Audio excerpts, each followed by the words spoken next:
Parabéns por retraso, por deferencia a Mar, por deferencia aos ponentes que veñen despois e a todos os que estades aquí puntuais, pois empezamos xa, vale? Bueno, eu estou aquí moi encantada de presentar a Mar Venegas, a que moitos de vós xa coñecedes porque xa leva 2 xiras turísticas polas bibliotecas escolares de Galicia, estuvo no mes de xaneiro e esta semana tamén foi aquí un pouco intensa. Mar é poeta, moitas outras cousas, pero é poeta. Mar fai unhas actuacións e intervencións fantásticas cos nenos, pero a min o que máis me gusta é as intervencións que fai en formación do profesorado. Parece que vai inversamente proporcional o que tanto lles gusta aos nenos e ás nenas a poesía e o que tanto medo nos dá aos mestres e ás mestras traballala nas aulas. E aí a labor de Mar formándonos en grupos ou cos libros que ten de manuais como a poesía a fogo lento ou, por exemplo, dos haikus, que tamén trae un poquinho o que é un haiku, a maneira de traballalo, pois son guías que nos axudan a isto na aula. Mar ten moitas publicacións de poesía tanto para nenos como para adultos, colabora en moitísimos espacios de intervención creativa, de intervención pública, está aí metida nun jaleo que se celebra todos os anos en Valencia, que son as jornadas de animación, de animación a escritura, lectura e observación. Me estaba comentando agora que en breve sairá o programa, o sea que se queredes no verán facer unha excursión a Valencia, que é un sitio bo para estar en esa época, pois seguro que ela está encantada, vale? Tamén é a fundadora del Sitio de las Palabras, con Jesús G., e, bueno, desde o cual promove un montón de actividades. Tedes aí moitas cousas escritas que eu non vou a repetir, e eu a vou a deixar xa, porque temos os tempos moi xustos, pero antes vou a facer a cuña publicitaria que fago sempre como mestra de infantil, para agradecer a Mar que trate aos nenos e nenas de educación infantil como persoas, que son, como lectores, que son, aínda que non sepan decodificar un texto. Por achegarnos...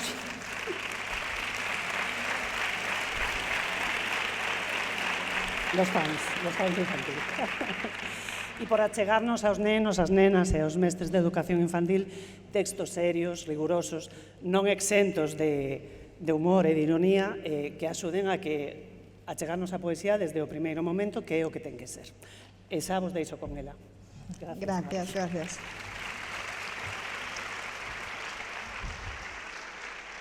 Bueno, muchas gracias, María, Cristina, Paz y a todas las maestras que estáis por aquí, por mantener estas bibliotecas escolares. Estoy encantada, y por haberme invitado, dejarme asomarme a vuestras escuelas. Lo he disfrutado mucho estos días. Y bueno, pues lo que voy a hacer, poéticas diversas, si hay algo más diverso, integrador y que aúna, donde el lenguaje y la palabra nos hace iguales, es el territorio de la poesía. Así que lo que voy a hacer, yo aprendo mucho de los niños y niñas, me caen mucho mejor que vosotras, la verdad. Y de mi hijo, una de las cosas que aprendí de mi hijo Yago cuando era pequeño es que si eres muy pesado, al final consigues las cosas. Así que lo imito y vengo a deciros lo que es mi experiencia al llevar la poesía a la infancia. Por un lado, desde mi parte como poeta, que fue la que me impulsó, pero también y sobre todo desde las reflexiones más teóricas que me han llevado a partir de esta curiosidad sobre qué es esto de la poesía. Y bueno, cuando empecé a trabajar con personas adultas, fue al darme cuenta que cuando iba a una escuela, eso me sigue pasando todavía. Hablaba Constanza de los conferenciantes, ha dicho que hablan desde el vértigo, yo diría que un poco kamikazes, ¿no? Porque el tema de lanzarte delante de 50, 60 niños, niñas, con la única arma de la palabra, y qué falta nos hace que nos hablen, que nos miren y que nos hagan descansar sobre el asombro y la belleza, quedarnos también parados como esos colibríes que beben en las flores, ¿no? Libando del lenguaje, de sus misterios y de todo lo que tiene para ofrecernos. Así que desde esta experiencia en la que todavía me encuentro, y es que a día de hoy todavía no he visto en todos estos años un solo niño, una sola niña al que no le guste la poesía. A partir de ahí empecé a preguntar a mis amigos poetas, poetas de mayores, muy serios, algunos con premio nacional, y les decía, ¿tú qué les lees a tus niños? ¿Qué poetas te gustan? Y me decían, dije, uy. Y entonces empecé a preocuparme, dije, aquí pasa algo. ¿Dónde está la poesía en las escuelas, en las casas, en las bibliotecas? ¿Qué es lo que sucede si la experiencia vital de la infancia pasa, como decía Gabriela Mistral, por vivir en la poesía? ¿Qué nos sucede a los mayores para que dejemos de darles ese alimento para el alma? ¿Qué es lo que sois las maestras? Alimentáis el alma de los niños y las niñas. Cada uno tiene su función y la vuestra es muy importante. Creo que a veces se nos pierde un poco el objeto de nuestro impulso o hacia dónde tendríamos que ir. Y bueno, y por eso empecé a hablar con vosotras. En realidad prefiero estar con ellos. Pero bueno, cuando empecé a plantearme esta ruptura, porque yo la poesía la veo como un hilo que se teje desde el cordón umbilical, y que ese cordón umbilical, cuando miramos hacia adentro, porque el mundo es tan grande hacia adentro de la piel que hacia afuera, esa es otra de nuestras grandes fallas, no prestar atención a todo ese universo que se queda ahí sumergido. Así que ese hilo que llega al cordón umbilical, cuando empiezas a tirar y está tejido de todas esas nanas, esos arrullos, esas palabras que damos a los recién llegados para que sepan quiénes son y que puedan nombrar el mundo y saber cuál es su lugar, empecé a plantearme dónde sucedía que cortábamos, porque una de mis certezas que tengo claras desde hace mucho es que la infancia siempre es inocente. Todo lo que sucede a los niños y a las niñas es una responsabilidad de las personas que estamos con ellos. Y me planteaba, ¿por qué sucede este corte de ese hilo de palabras con el que trenzamos la identidad de nuestros niños y niñas? Y empecé a leer, a buscar qué diferencia el lenguaje poético del otro lenguaje. Me gusta pensar, como decía mi querida y admirada Isabel Escudero, que la poesía es el lenguaje de la gente, es la voz del pueblo. Y al poder, este sistema mercantil y capitalista y asesino en el que vivimos, le gusta que esté callado el pueblo. Por eso abandonamos a los niños y a las niñas en ese universo profundo que tienen por dentro, sin esa pequeña luz que es lo poético, esa pequeña luz que se enciende y que ilumina los lugares de la prememoria, que es de donde viene la poesía. Por eso decimos siempre que la poesía no se entiende, ni falta que le hace. No hay que entenderlo todo en este mundo. Hay cosas que es mejor guardar como un misterio, como un secreto, como un regalo.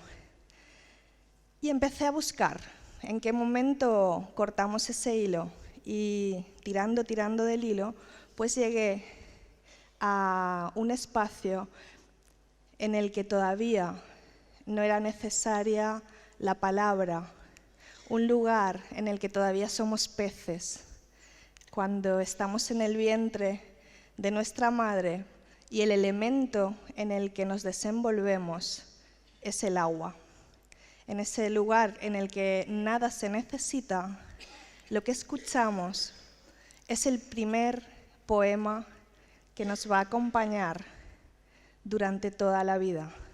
Y eso es lo que hace la poesía, acompañar en ese espacio en el que no hace falta la razón, ese pum pum, pum pum, pum pum, pum pum, del vientre que se acompasa con el del bebé y la madre, que acompaña una voz, la voz que está fuera y que espera la llegada, una voz que no necesita tampoco ser entendida y que constituye uno de los misterios esenciales y el miedo más grande que tenemos los humanos.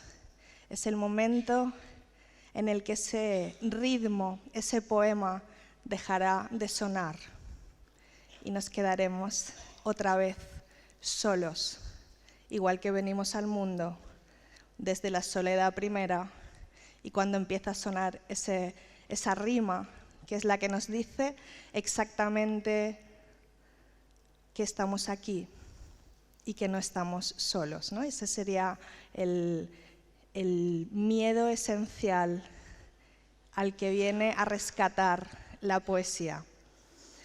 Después de ese espacio en el que nada necesitamos, todo esto lo vengo a contar porque una de las cosas que yo he visto es que no hay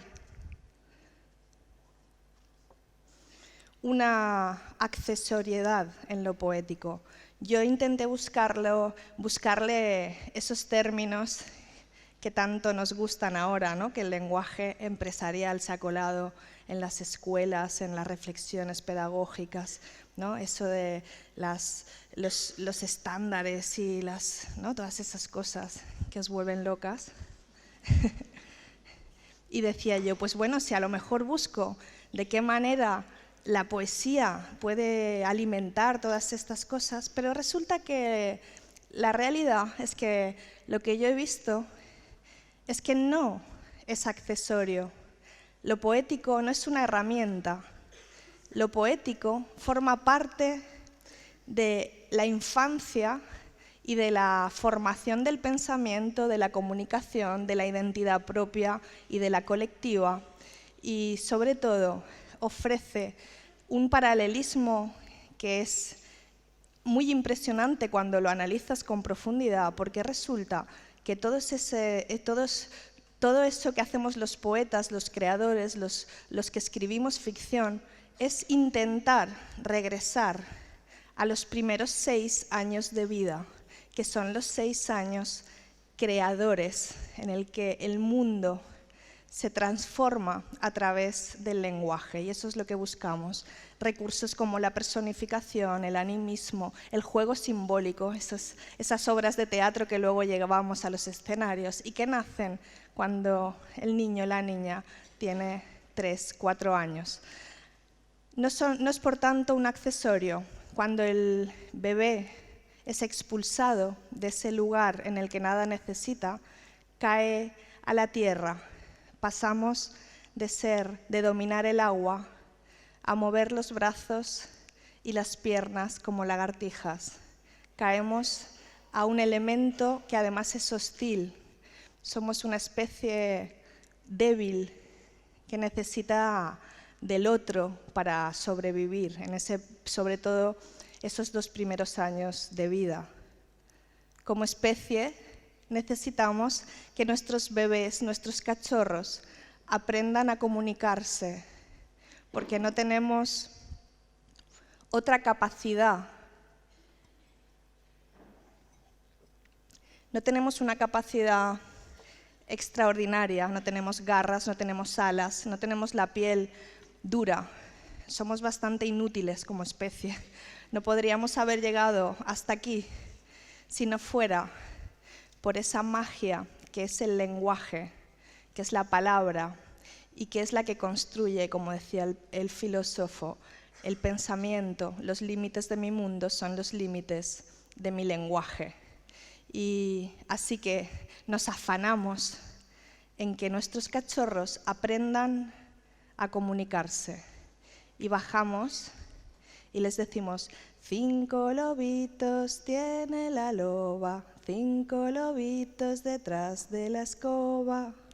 Se lo decimos una vez, y se lo decimos otra vez, y se lo decimos cientos de veces, hasta que el bebé levanta la mano y sucede el milagro de la comunicación. Nos contesta, nos dice: ya sé que tengo 5 dedos, 5 lobitos. La primera metáfora que le decimos a nuestro bebé para comunicarnos con él, para decirle quién es, usamos exclusivamente, los recibimos con poesía. La primera mentira, el primer cuento, es cuando ese bebé acaba de llegar al mundo y lo cogemos en brazos, lo acercamos al corazón para que vuelva a escuchar ese latido y le decimos ea, ea, ea, ea, ea, ea, ea, ea, ea. Y así queremos que piense que sigue estando en el vientre todavía y que a pesar de que está fuera, crea que no le va a pasar nada, confíe. Necesitamos confiar y la palabra poética es la palabra que une, porque va directamente desde mi emoción a la tuya, sin pasar por la cabeza, sin pasar por la razón. Le decimos los 5 lobitos y le vamos dando su lugar en el mundo a través del espejo, la mirada. Por eso el poético es el lenguaje que aúna 3 cosas que nunca deben ser separadas. La emoción, porque tú miras al bebé y lo miras con afecto, con amor. La razón, porque le estás bañando con palabras, y el cuerpo, porque además de mirarlos, los tocamos. Les decimos que tienen una cara cuando le haces el cucutrás o le haces el trote-trote para decirle que tiene un cuerpo. Vamos nombrándoles, dándoles su identidad y su lugar en el mundo a través de la palabra poética. Los vamos bañando. A mí me gusta pensar que la piel del bebé, de los niños y niñas, de todos, es como la tierra. Y cada palabra que vamos dejando caer sobre ellos es como el agua. Cada vez que yo miro a un niño y lo nombro, le doy su lugar en el mundo y además permito que ese agua vaya filtrándose. No tienen que entender todo. Como me decía una maestra en una formación, recuerdo a mi abuelo que me recitaba poemas en voz alta. Era fascinante, me encantaba, me quedaba hechizada y no entendía una sola palabra, ¿no? Ese es el hechizo también de lo poético. Así que vamos nombrando, dando su lugar en el mundo y sobre todo alimentando otra de las cosas que nos hace humanos y que es donde habita la poesía, habitando el espacio del deseo. Somos los únicos animales capaces de desear, de cumplir nuestros sueños, y esos sueños se transmiten a través de la palabra, a través de ese mundo que tenemos por dentro. Y si somos capaces de volar en un avión, o de haber llegado a la luna, o de atravesar el océano, es porque lo hemos deseado. Hemos sido capaces de soñarlos. Ningún animal es capaz de transformar la nada y construir. Eso lo hace solamente la humanidad que tiene la posibilidad, el poder del lenguaje. Se nos olvida la importancia de lo que ofrecemos cuando damos las palabras a los niños. El lenguaje es poder y el poder se habilita y se afianza y tiene una balanza, ¿no?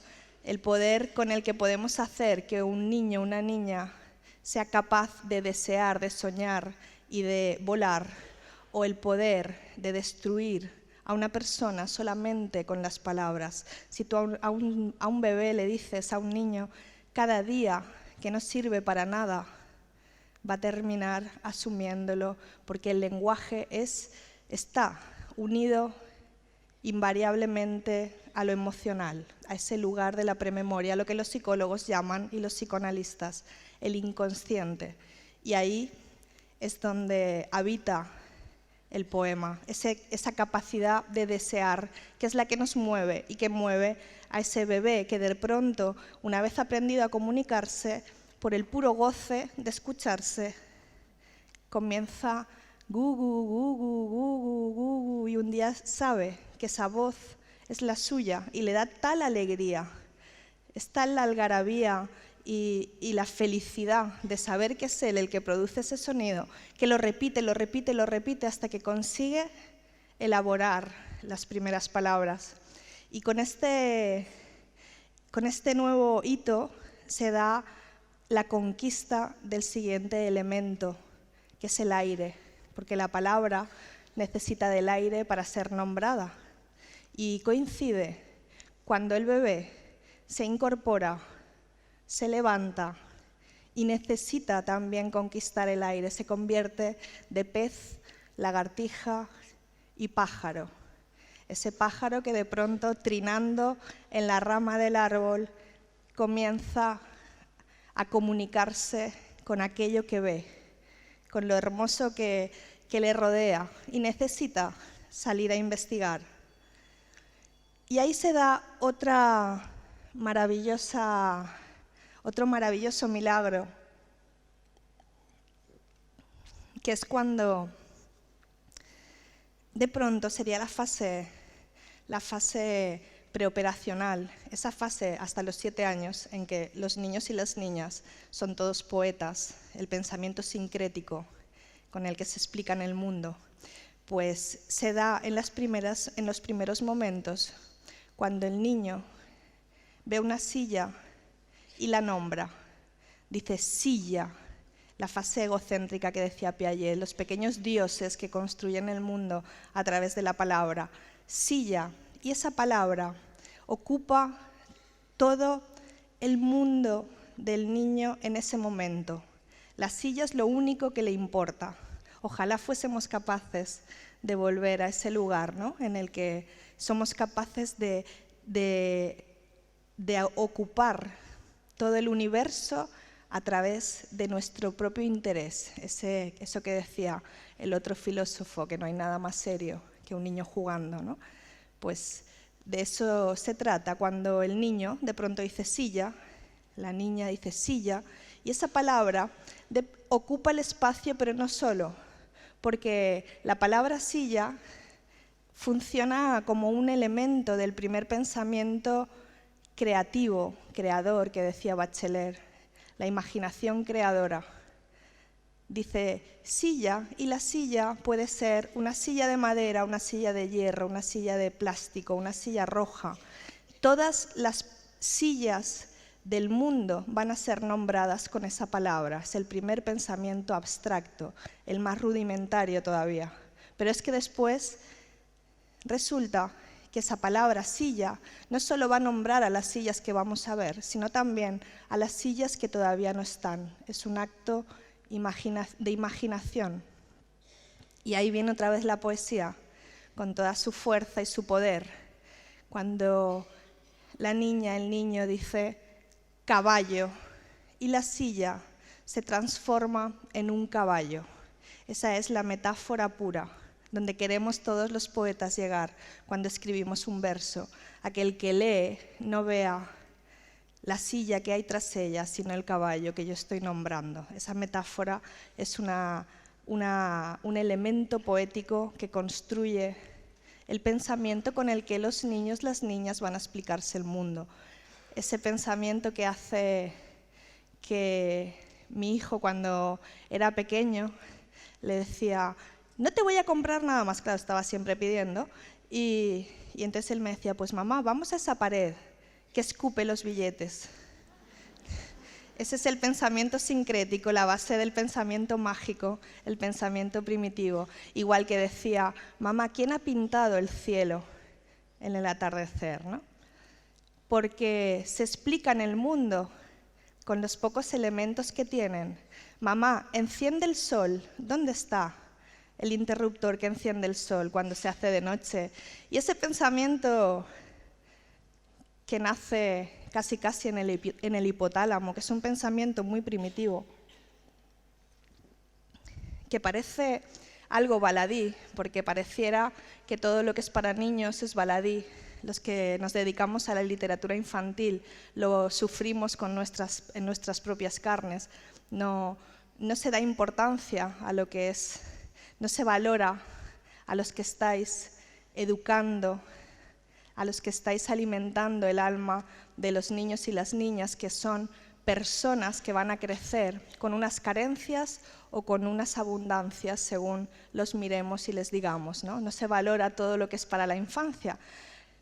Y parece baladí, no le prestamos más atención, pero ojo, cuando yo digo enciende el sol, esas metáforas, ese juego sincrético, esa forma de explicar el mundo, eso que todavía no he visto tampoco un niño, una niña al que no le suceda, que le dices cura sana, patita de rana, si no se cura hoy, se curará mañana, que nos cura la palabra. Y a nosotros nos pasa lo mismo, ¿eh? A nosotras no nos dicen cura sana, pero sí que nos abrazan cuando estás ahí al borde del abismo y viene alguien y te dice no pasa nada, y tú sabes que sí que va a pasar, ¿no? Que no tiene solución la cosa. Y sin embargo, la palabra es sanadora, nos acompaña, ¿no? Nos acompaña en ese latido, en ese espacio en el que estamos ocupando nuestro tiempo en la tierra. Y de ahí, de ese lugar tan infantiloide, que es el pensamiento primitivo, aquel que en las épocas de los tigres dientes de sable adoraban a la luna para que no se enfadase y dejase de aparecer en las noches y dejase de iluminar y los dejase sumidos en la oscuridad, o decían que el sol era un dios, el dios que conseguía que las cosechas y el alimento llegase. Ese pensamiento metafórico, parabólico, poco a poco, según fuimos evolucionando, pues fue construyendo también los textos de todas las religiones. Todos los libros de las religiones, los libros sagrados, están construidos a través del pensamiento metafórico. Por eso es necesario que sepamos, por eso necesitamos a la poesía, porque tenemos que saber que hay una parte, la parte de arriba del iceberg, que es lo que estamos leyendo, escuchando, pero todo lo que queda debajo, todo ese engranaje, también está ahí. Y tenemos que saber que si leemos la Biblia o leemos el Corán, no podemos interpretarla de forma literal, porque el lenguaje que utiliza no es literal, es metáfora, es parábola. Necesitamos, y eso a mí me encanta cuando los científicos nos dan la razón a los poetas, porque ahora hay una investigación de la Universidad de Alicante que dice que necesitamos la metáfora para entender la realidad. Es una necesidad real y que algunas enfermedades, su síntoma más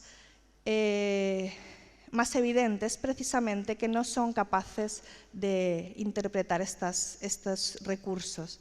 Así que cuando quitamos la poesía de la vida de los niños y las niñas, que suele suceder cuando aprenden a leer y a escribir, cuando ellos interpretan los símbolos de las letras, pues lo que hacemos es eliminar la posibilidad de saber cuando alguien está hablando a través de ese pensamiento metafórico o nos está hablando de manera literal. Y todos necesitamos un Kurasana, necesitamos ese espacio en el que la palabra sea una gasa, un espacio en el que me identifique con el otro a través de ese verso, de ese poema. Como el poder sabe que necesitamos de la poesía, es muy dramático, pero donde más poesía se puede ver ahora mismo es en los anuncios de televisión. El marketing se ha apropiado del lenguaje poético hasta la obscenidad. Coca-Cola llegó a hacer una web donde se supone que iba a albergar todos los sueños de la humanidad. Y ahí estaba Coca-Cola lanzando mensajes poéticos, o aquel otro poema anafórico que utilizó de manera muy contundente y que llegó a todos, aquel de para los altos, para los bajos, nos acordamos. O aquel, ¿a qué huelen las nubes? Mira si lleva eso años. O aquel, ¿te gusta conducir? Y era una mano, ¿quieres volar? Pues cómprate un BMW, ¿no? Y ahí caemos. Caemos porque realmente necesitamos la belleza. Y esa es una obligación de las personas que estamos con la infancia, de los mediadores, las mediadoras, bibliotecarias, educadoras, madres, padres, maestras. Tenemos la obligación de educar en la belleza porque el mundo es muy feo. Y el mundo que habitamos no vamos a poder eliminarlo de la vista de nuestros niños y niñas, pero sí tenemos esa obligación de compensar la balanza, de ofrecer un lugar en el que lo hermoso pueda suceder. Cuando les hablo a los pequeños de por qué a mí me ha salvado la vida la poesía, de qué manera intento, desde que tengo memoria, transformar lo que me duele. Además, en muchas aulas os va a suceder que tenéis niños, niñas que son más sensibles, que no pueden con la realidad, que les duele. Personas a los que nos pone enferma físicamente el ver las noticias o ver ciertas imágenes. Y ahí la poesía es una manera de transformar ese dolor. El arte, mirad a Van Gogh, ¿no? Cómo transformó su sufrimiento y su dolor a través de la pintura. Pues con la poesía lo que hacemos es intentar transformar ese dolor en algo que sea una gasa. Y les hablo de estos niños que llegan a Grecia cruzando el Mediterráneo, ese Mediterráneo que se ha convertido en una fosa común. Esto no se lo digo, claro, esto os lo digo a vosotros. Una fosa común en la que ahora mismo hay más de 4.000 personas muertas en el mar al que después acudimos a bañarnos en verano. A mí me parece una de las cosas más dramáticas que están sucediendo ahora mismo en nuestro país y que sigue pasando en nuestra Europa, en nuestro mundo, y que sigue sucediendo y seguimos mirando esta Europa que se supone civilizada y moderna, mirando hacia otro lado, ¿no? Y había unas imágenes en internet donde había unos 700 niños y niñas durmiendo bajo la nieve, porque además ese invierno había nevado en Grecia, y dormían en las tiendas de campaña que había montado la ONG Proactive, que está allí trabajando desde siempre. Cuando estas imágenes llegan a mí, me pongo furiosa, me pongo triste, son emociones que no puedo, como me decía una niña el otro día en una escuela, me decía, la poesía es eso que es tan grande que no puedes decir de otra manera, una niña de sexto de primaria. Creo que es la mejor definición que me han dado nunca de lo que es la poesía. Y lo que me queda es intentar transformarlo, pues eso, en un poema que sea una casa, un espacio amable. Yo quiero hacer una casa que quede bien abrigada, donde haya agua y leche y unas mullidas almohadas. Una casa de madera, de piedra, nido o albahaca, con panes y mucha ropa y una camita bien blanda. Porque a veces no la veo, no sé dónde la pusiste, y hay quien se duerme en el suelo de la casa que no existe. Y leyendo este poema y reflexionando sobre esto, me doy cuenta siempre en todas las sesiones en cuánta falta nos hace escuchar a los niños y a las niñas. Y cuánta razón tenía María Zambrano cuando decía que la filosofía y la poesía son la misma cosa, ¿no? De qué manera se puede llegar a reflexionar sobre las cosas que les importan. Y os puedo asegurar que a los niños y a las niñas les importan exactamente las mismas cosas que nos importan a nosotros. Es una forma de transformar, que sería el pensamiento, la metáfora como posibilidad creadora. Otra cosa que creo que es necesaria, no solamente leer, escuchar poesía, sino también dar espacio para crear. Porque aquello que nos decían nuestros padres, nuestras madres, estudia, ten una carrera para tener una vida mejor que la mía, ya no funciona. Porque el sistema todo se lo come, todo lo machaca. Así que ahora los muchachos, las muchachas terminan sus estudios, sus carreras, sus máster y terminan trabajando en el McDonald's.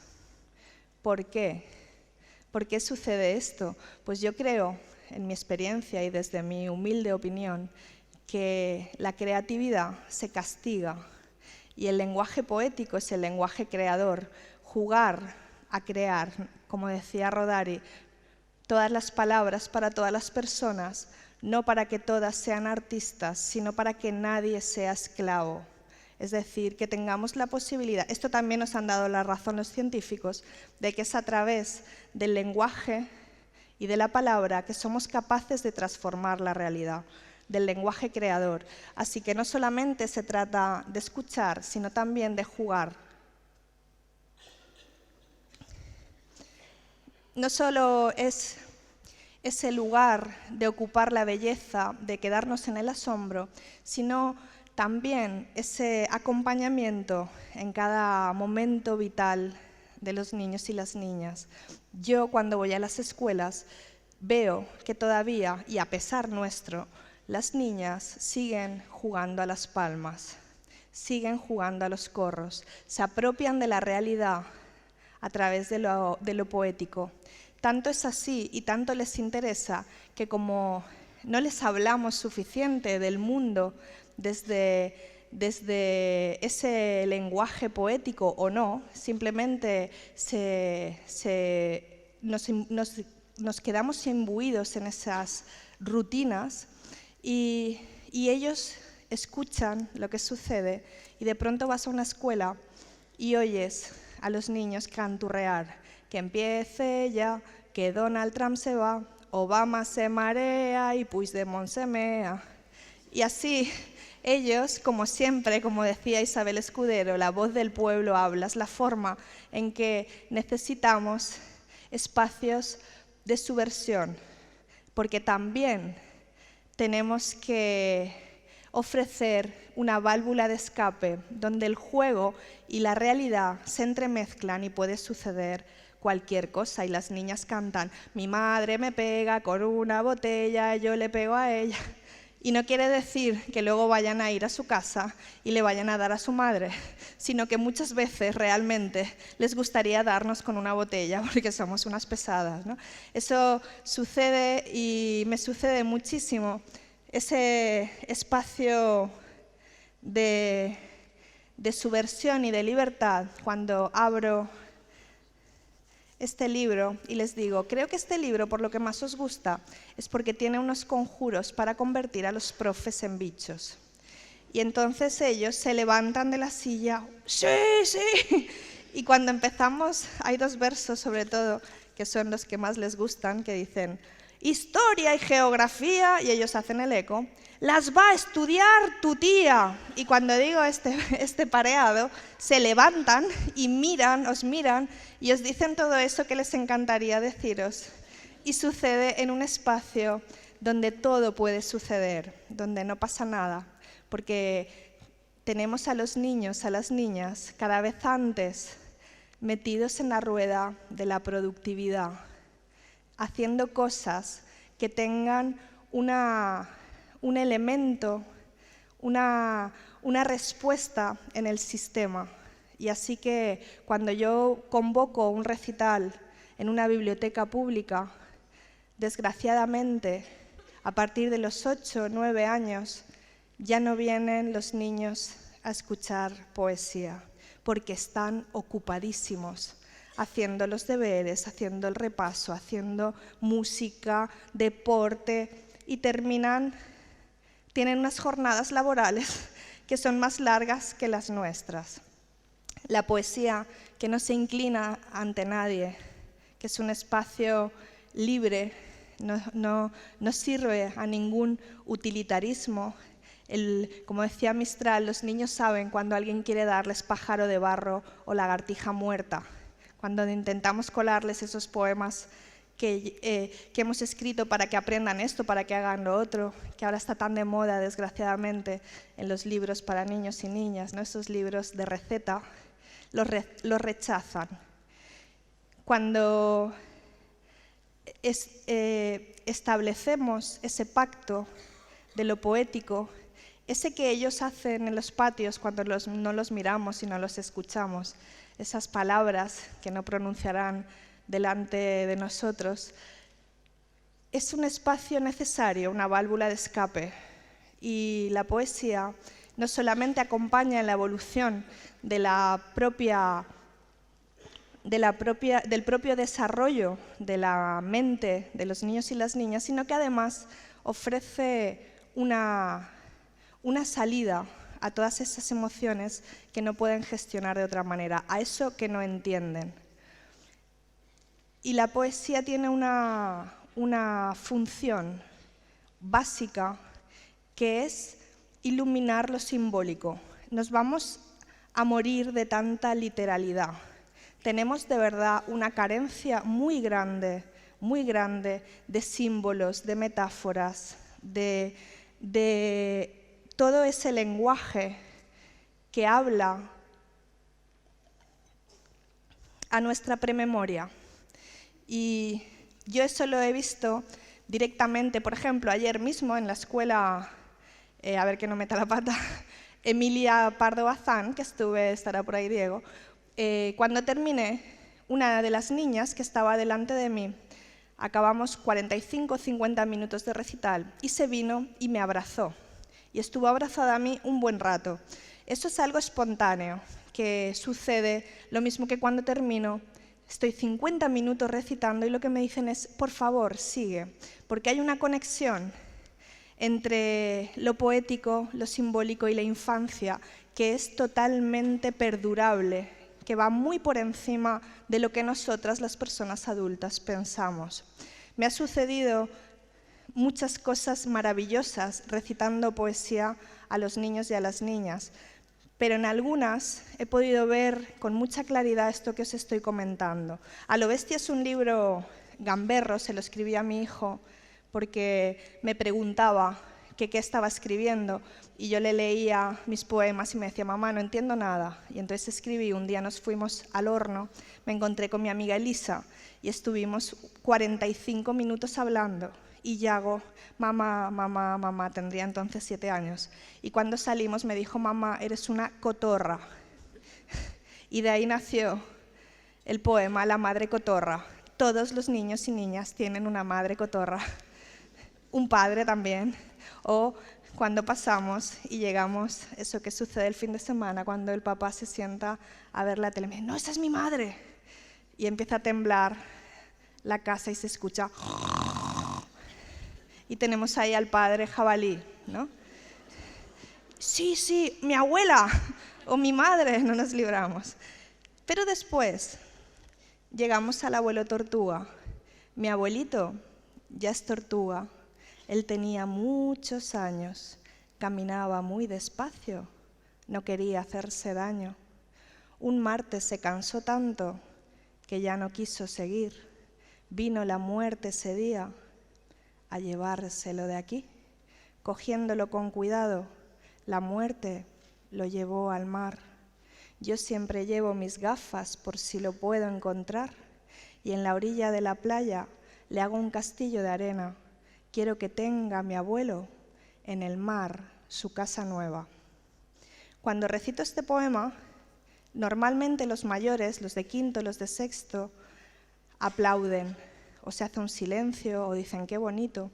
Pero una de las experiencias más significativas que he tenido en cuanto a esa conexión de alma a alma fue en una escuela en Madrid, con dos grupos de segundo de primaria, que uno de los niños comenzó a llorar. Y lloraba, lloraba, lloraba, no paraba de llorar. Y tanto es así que lo sacaron del aula. Y yo me sentía fatal porque nunca me había pasado algo así.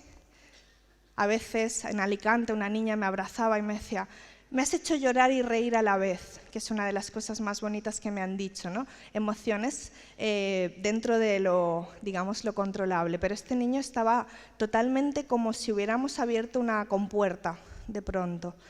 Y cuando terminamos me acerqué a su maestra porque me sentía un poco mal y le pregunté cómo estaba y qué le había sucedido. Y me dijo, mira, no te preocupes, dice, porque estamos muy contentos.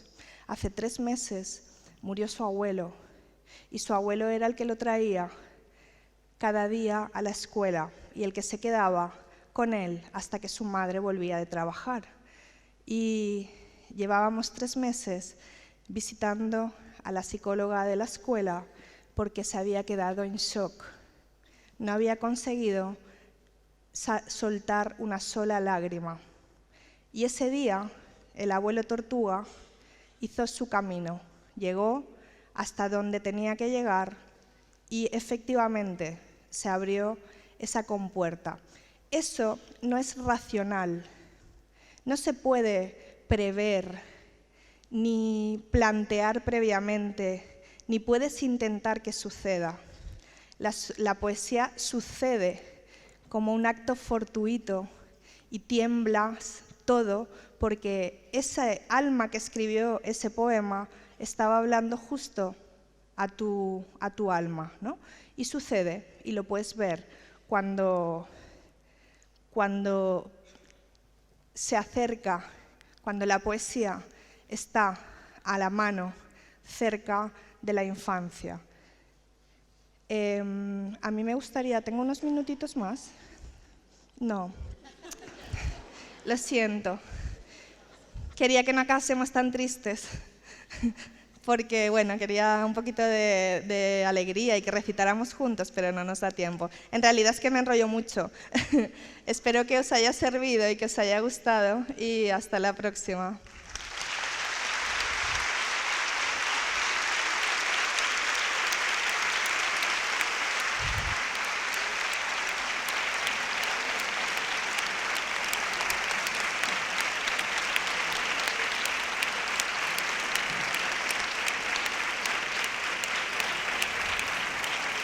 Gracias. Gracias.